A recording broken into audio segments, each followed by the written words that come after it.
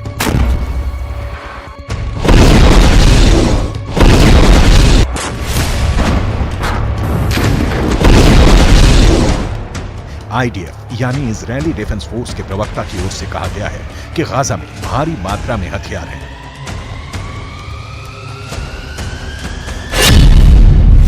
दाराज तोफा में हमारे सैनिकों ने ऑपरेशन के दौरान स्कूलों को स्कैन किया।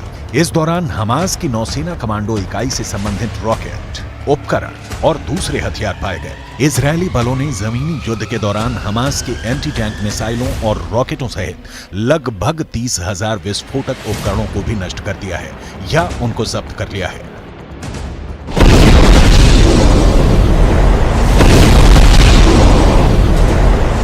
पर अब बड़ा सवाल है, आगे क्या?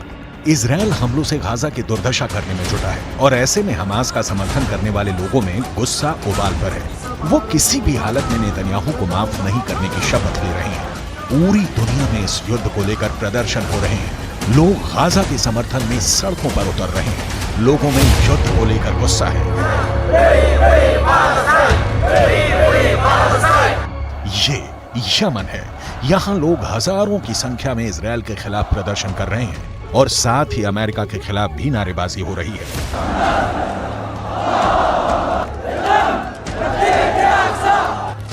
वहीं जकार्ता में भी लोगों ने अमेरिकी एम्बेसी के बाहर खड़े होकर जमकर नारेबाजी की और फिलिस्तीन का समर्थन किया।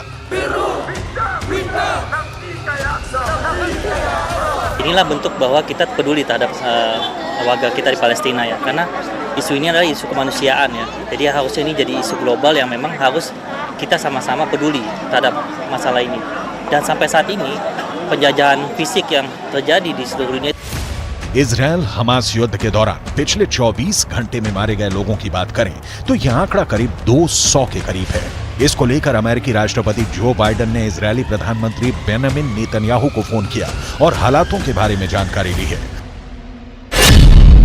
गाजा में इजरायल का आक्रमण हाल के इतिहास में सबसे विनाशकारी सैन्य अभियानों में से एक रहा है, जिसने गाजा के 2.3 मिलियन लोगों में से लगभग 85% लोगों को बेघर होने के लिए मजबूर होना पड़ा है। संयुक्त राष्ट्र और अन्य एजेंसियों के इस सप्ताह एक रिपोर्ट के अनुसार गाजा में आधे मिलियन से अधिक लोग यानी आबादी का 1/4 भूख से मर रहे हैं। हमास की करतूतों का नुकसान आम फिलिस्तीनी मौत और तबाही के तौर पर भुगत रहा है।